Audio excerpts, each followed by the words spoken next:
Yeah, I didn't want to tax you with a 10 count now. Yeah, I don't know if I can handle all that. That's a lot of mathematics. Roger. Yeah, I wanted to talk to you just a bit. You know, normally I would classify you as, well, a snowbird because you usually travel south for your vacationing pleasures, Roger? Roger. Well, I'm not a true snowbird because I don't stay there as long. I'm at the most I'll be there 3 months. Most snowbirds are there for 4 to better than 4. But I definitely go to Florida or go south. We went to Texas one year, but I definitely go south for the winter. But this year there was a change, as Obama would say. And why did you decide to go north? Well, there really wasn't a change. We do 2 things. We do a nice long trip in the summer, and usually anywhere from a month to 6 weeks, and then we go south for the winter. Well, we only were gone 4 weeks, I think. The wife has always wanted to go up to New England and see the color changes and all those chick flicks she's watched on TV that were in Vermont and Connecticut and New England, and they were always around the fall and the beautiful colors, and she just wanted to see it for herself one time. So, and then she's a fan of Ina Gardner, who lives in East Hampton, New York, out on Long Island, and she'd always wanted to see Salem, Massachusetts, because of the witch trials and everything.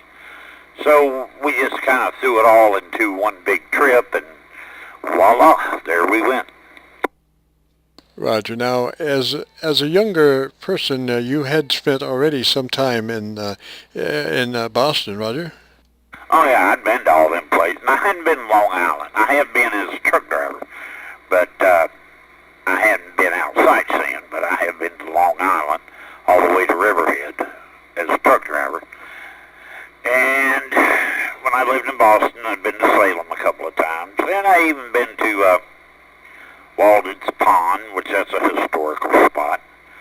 And I had been to Maine, but I had not been as far north as Bangor, but yes, I've been to Maine a few times. And New Hampshire. I like New Hampshire. Just real constitutional, political thinking people up there. You can't help but like them. And so Maine, going on up to Bangor was stuff I hadn't seen before, but all the rest of it, yeah, I've seen. Roger, Roger. And just as a sideline, now J.R. mentioned that he was powering an 18-wheeler, and J.R. and I had met sometime before either one of us were ham radio operators, back, how many years? Well, quite a few years ago. He was driving for a very well-known vehicle transporter with transporting Fords, actually, I think, from the Ford plant to various Ford dealerships. Is that a Roger? Yeah, that's Roger. Yeah. I picked them up to the Ford plant and took them to their final destination, the dealership. Roger. And at the time, I was doing commercials, and so I got the job of doing video on a truck caravan from Louisville to Evansville. It was a 3-truck convoy with brand new Fords. So J.R. was piloting one of those 18-wheelers. And like I said, I'd never met J.R. before, but we did have a little stop there, 20 or 30 miles west of Louisville when we were heading out to have a little brunch, I guess. Would you call it brunch there, J.R.? Well, it was our lunch. It might have been brunch for you. I don't know when you had breakfast, but it was our lunch. Roger, it was like 10 o'clock, I think, or 10:30, somewhere in there. Anyway, and that's where I met JR, and we talked for a little bit and then got back on the road. And what the deal was, we were shooting video on the convoy, as I said, and so we would I would be shooting out the rear window. And then we would pull over in the fast lane. I would shoot an angle shot for all three vehicles, and then we would do about 120 up to the first overpass we could find, and I would do a shot off the overpass as they went through. And so anyway, that's a little side note of how I first met JR many moons ago. So all right, we're on this trip now. We have to remember now, JR's not just driving a car. He's actually, tell us what you were driving there, JR. It's called an L1. It's a multi-vehicle tractor trailer specifically designed for that. You know, to haul automobiles. You see them all the time on the interstate. And the particular one that I was driving was referred to as an L1. Not real sure where they get the designations, but it was a Ford. It was a Ford tractor, naturally, hauling Ford products. And Cottrell, that's who made the trailer. The trailer was made by Cottrell. And I think, correct me if I'm wrong, but I believe that was about 92 or 93 we did that, wasn't it? Well, that's what I wasn't sure of. I couldn't remember. It was another couple of lives ago, Roger. Oh, yeah. I'm going to say 92, 93. It's in the ballpark. I know it was after 1990, but not much. Because those other two guys that were with us, they didn't go to work for the company till 1990. So that's how come I know it was after 1990. But anyway, it's not really that important. Roger that. Now you might want to work across your mic there just a little bit because we were getting a little stuff in there. But all right, so you're on your vacation. You're motivating north on your vacation, and what were you driving for your vacation? I have a 3/4 ton Dodge pickup truck with a diesel, and I was pulling a 40-foot Grand Junction fifth wheel trailer. Roger. So, and then obviously, I understand up north they have major problems with some of the interstates, that they have some potholes or things. Well, that's saying it politely. They got potholes up there in New York. I ain't kidding you, would substitute for a basement of a good-sized house. So there was some tribulation there moving that caravan on the vacation. Now, so what was your first destination? Long Island, New York. We didn't drive that in one day. We spent the night in Pennsylvania, and then we got to Long Island, New York. Fought that traffic on the Long Island Expressway. That was horrible. We crossed the bridge into Long Island at 2 o'clock, and we finally got to the campground at 8:30 that night. Greensport, New York. Roger. Now, did you have friends in that area? No.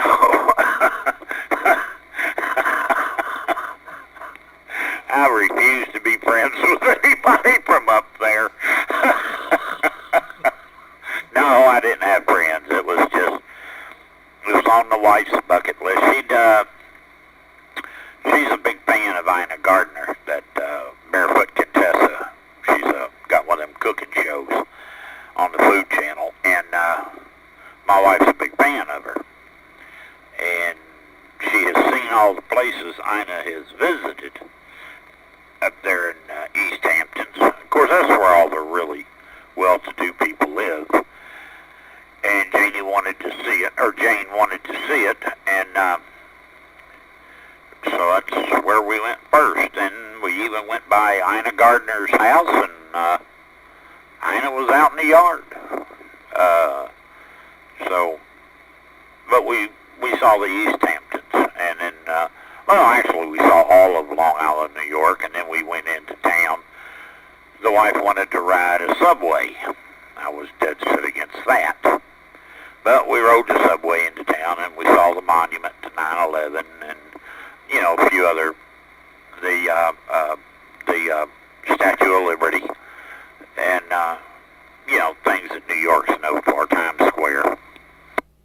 Roger that, and just for way of ID, this is Kilo Charlie 9 Victor, Kilo Victor, and we're talking to the one and only JR, and that's W3Jrb, and we're talking on 2 meters, simplex channel 146.520, and we're talking about JR's expedition to the Northland, and when last we left, we were in Rhode Island, no, I'm sorry, Long Island there, and did you went across the river to Manhattan, or you took the train? No, we took the train. You can pick the train up there in Riverhead, New York, and the wife had always wanted to ride the subways, and a ride on a subway, and of course I was dead set against that because of the, undesirables that ride that too. But she had to do it, so we did it. She got a taste of what I was talking about. We didn't have any trouble, but she saw some of the undesirables that get on that thing, and she admitted that she didn't like it. Roger, did you have to stop from time to time to feed the animals, or you just went straight on through?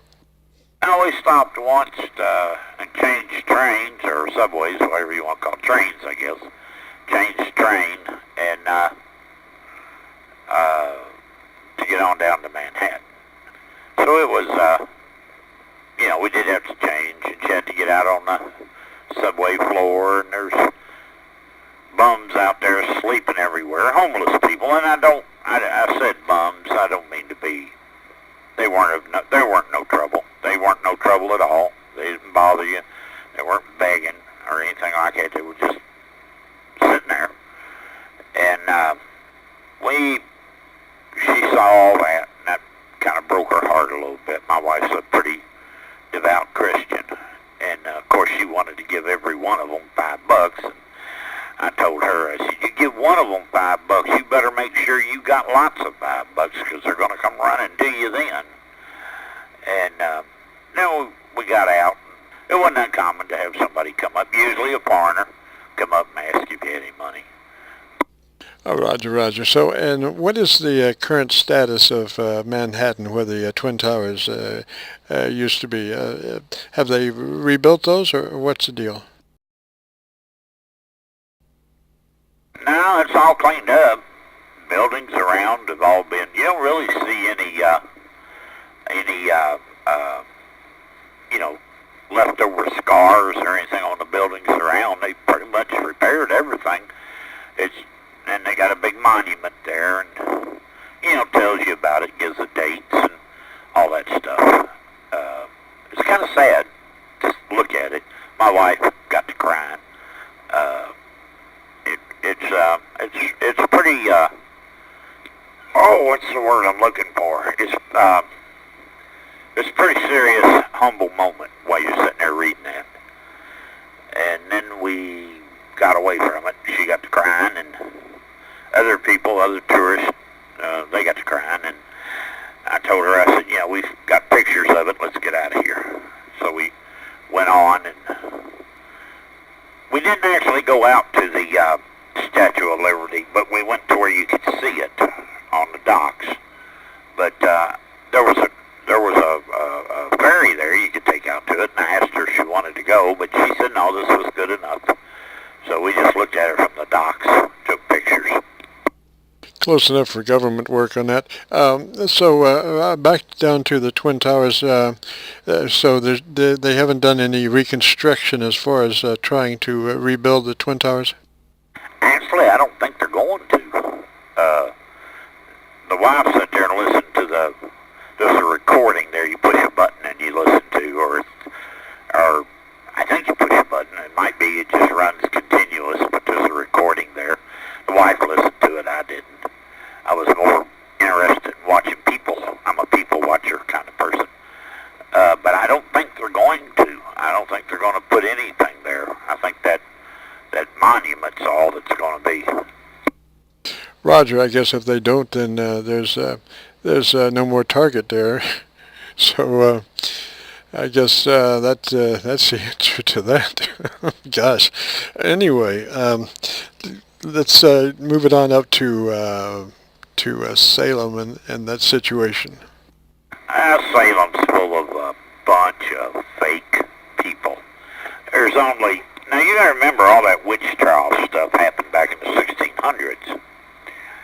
And most all those buildings are gone. There are two buildings left from that era.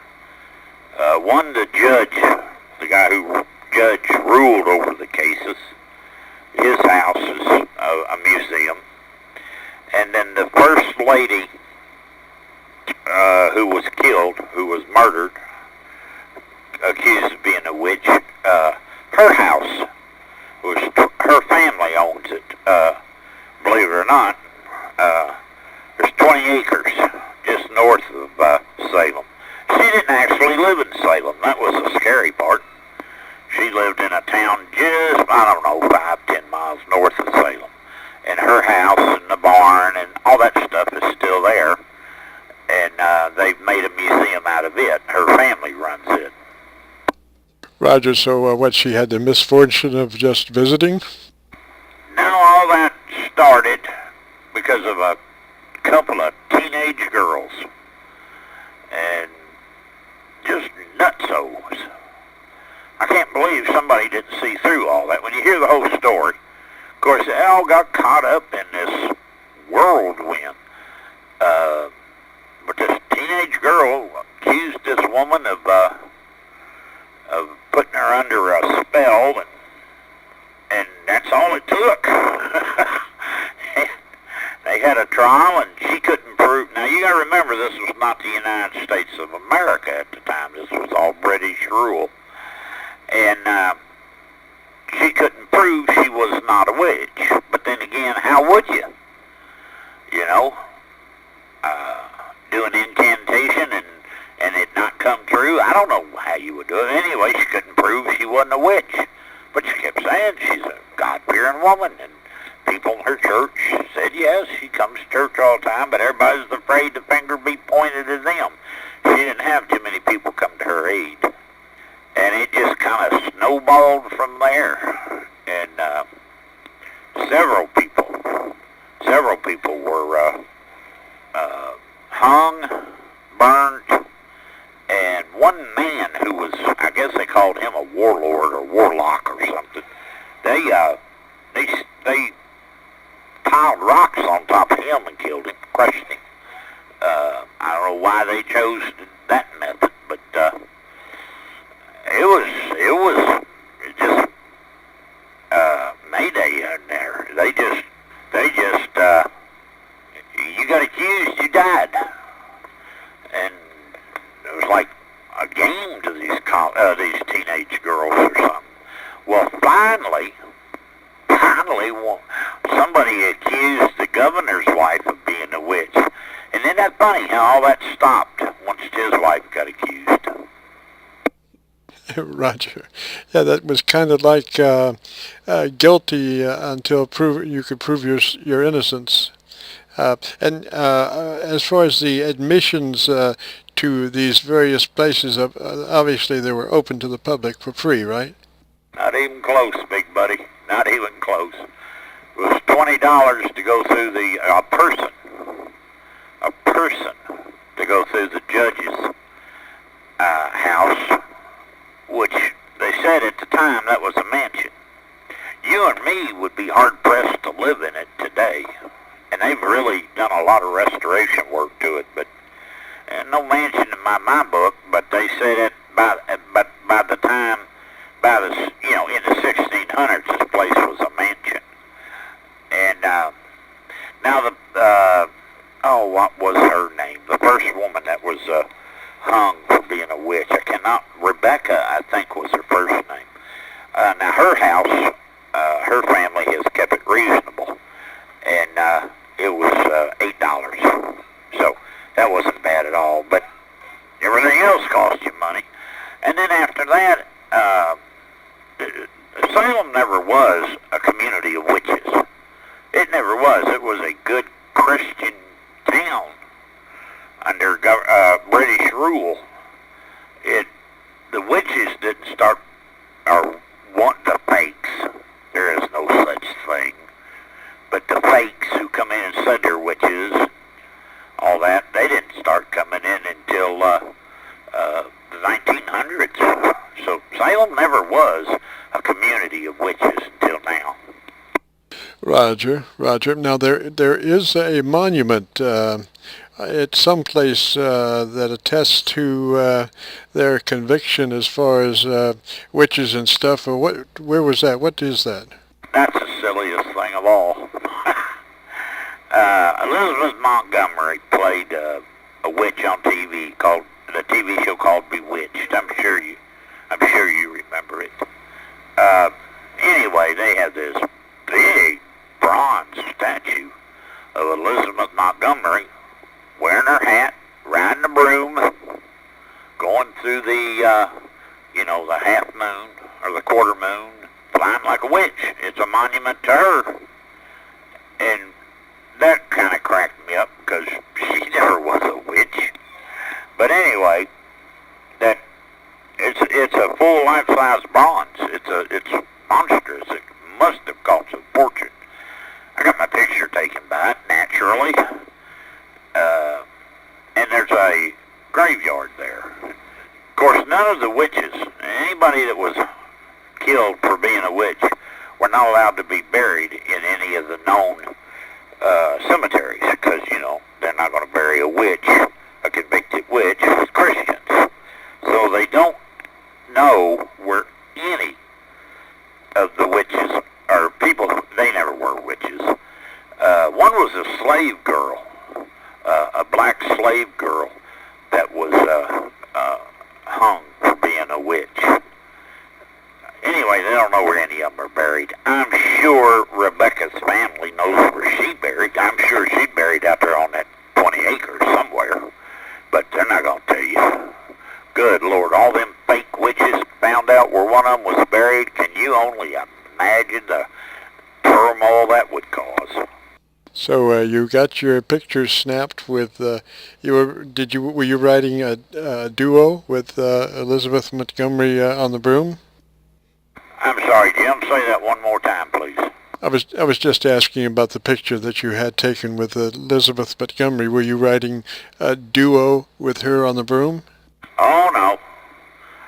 No, you could touch it, but you didn't want to do anything stupid. The police are all over the place. No, I just standing beside it. Well, actually, I'm looking through the moon behind her. Jim, I hate to cut this off, but the wife just called me in for dinner. Can we pick this up another time? I think we've about covered it, JR. I think you did a great job there, Roger. All right. Well, I hope that helped you. Anyway, I got to go. Bye-bye. Catch you later, KC9VKV, clear. And in threes for now.